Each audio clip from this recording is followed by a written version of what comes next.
Hi friends, welcome to కొత్తగా చందమామ కథలు. ఈరోజు మనం కొయ్య కోడలు అనే కథ చెప్పుకుందాం.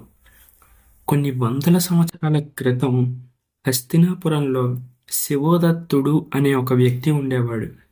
ఆయన ఎంతో ధనవంతుడు. ఆయన దగ్గర అప్పట్లోనే కొన్ని కోట్ల విలువ చేసే ధనం ఉండేది. కానీ ఆయన జీవితంలో అసలు సుఖం అన్నదే ఎరగడంట. ఎందుకంటే ఆయన భార్య పరమ క్రూరాత్మురాలు, గయ్యాళి. ఆ శివదత్తుణ్ణి ఎప్పుడూ రాచి రంపాన పెడుతూ ఉండేది. దీంతో మనశ్శాంతి లేక శివదత్తుడు చాలా బాధపడేవాడు. ఏ మనిషి ఓపికకైనా ఒక హద్దు అనేది ఉంటుంది కదా.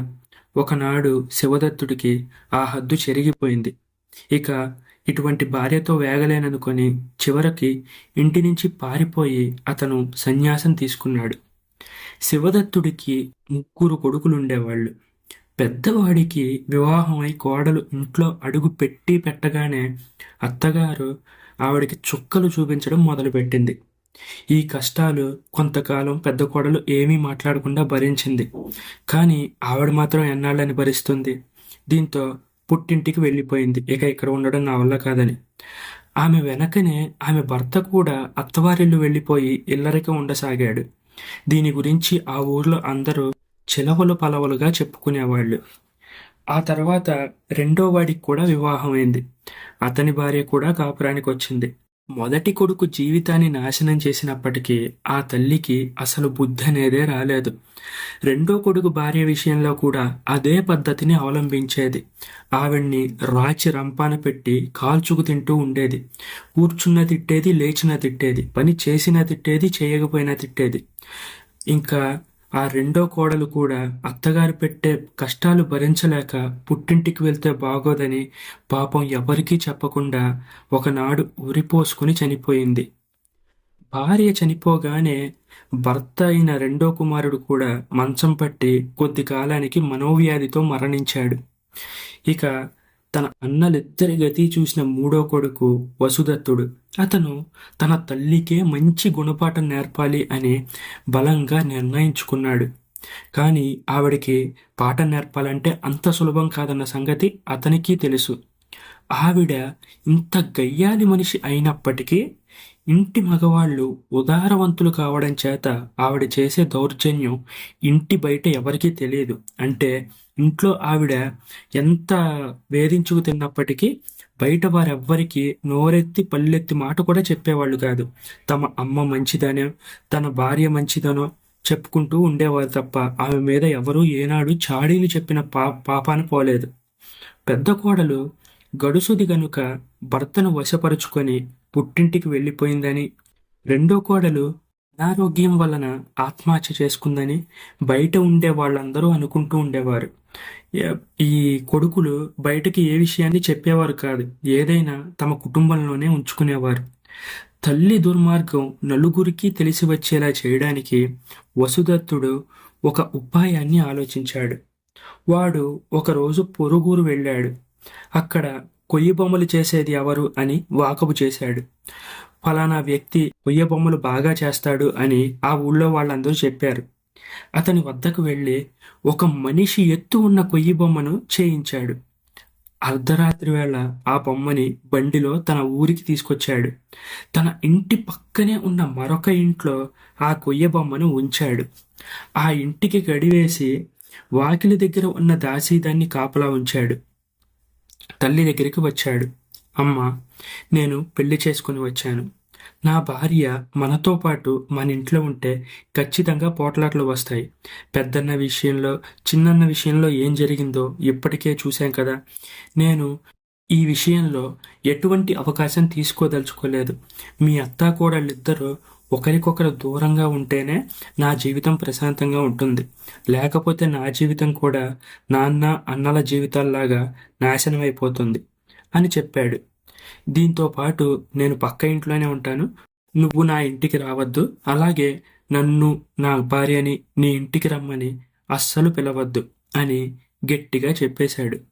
తల్లి కూడా ఆశ్చర్యకరంగా దానికి వెంటనే సరే అని ఒప్పుకుంది.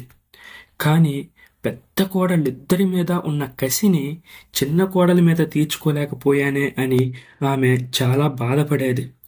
చిన్న కోడలిని ఎలా రాచి రంపాన పెట్టాలా అనే ఆలోచన ఆమెను 24 గంటలు తొలుస్తూ ఉండేది. ఇలా ఆలోచిస్తూ ఉండగా ఆమెకు ఒక ఉపాయం తట్టింది.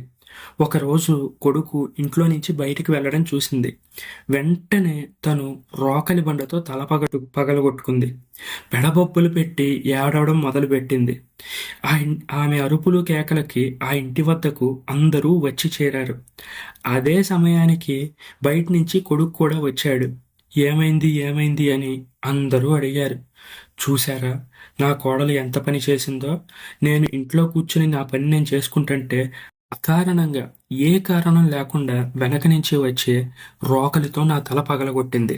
వెంటనే ఆ ఇంట్లోకి వెళ్ళి తలుపు వేసుకుంది అని అందరికీ చాడీలు అబద్ధాలుగా చెప్పింది.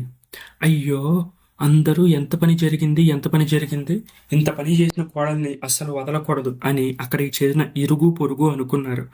కొడుకు మాత్రం ఏమీ మాట్లాడకుండా అలా నిశ్శబ్దంగా నించొని ఉన్నాడు. ఇంత పని చేసిన ఆ కోడల్ని న్యాయాధికారి దగ్గర తీసుకెళ్ళాలి. ఆమెకు తగిన శిక్ష విధించేలా చేయాలి. అలాంటి కోడలిని చంపేసినా పాపం లేదు అని ఆ చుట్టుపక్కల ఉన్న వాళ్ళందరూ చెవులు కొనుక్కోవడం మొదలుపెట్టారు. వెళ్ళి ఆ కోడల్ని తీసుకురమ్మని మూడో కొడుకును కంగారు పెట్టారు. అప్పుడు మూడో కొడుకు నింపాదిగా, ఇంట్లోకి వెళ్ళిందని ఆమె చెప్పింది కదా, మీరే వెళ్ళి ఆ ఇంట్లోకి అక్కడ ఉన్న నా భార్యని తీసుకురండి.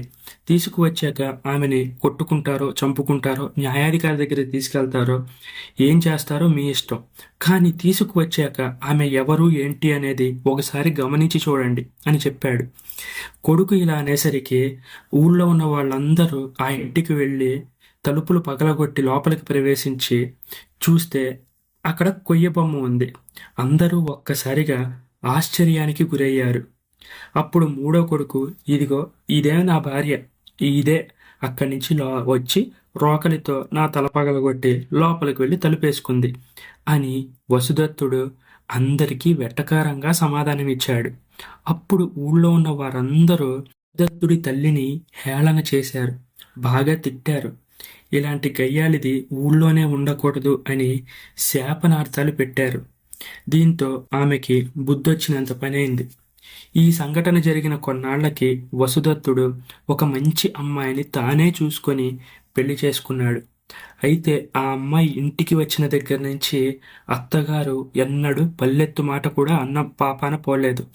తల్లి మారడం గమనించిన వసుదత్తుడు పెద్దన్న ఇంటికి వెళ్ళి అంతా నచ్చజెప్పి అన్నయ్యని వదిన్ని కూడా ఇంటికి తీసుకొచ్చి వారంతా ఒకే కుటుంబంలో ఉండడం మొదలుపెట్టారు. ఈ కథ మీకు నచ్చినట్లయితే దీన్ని లైక్ చేయండి, మీ ఫ్రెండ్స్ అందరికీ షేర్ చేయండి. అలాగే మన ఛానల్ని సబ్స్క్రైబ్ చేసుకోవడం మాత్రం అస్సలు మర్చిపోకండి. Thank you friends.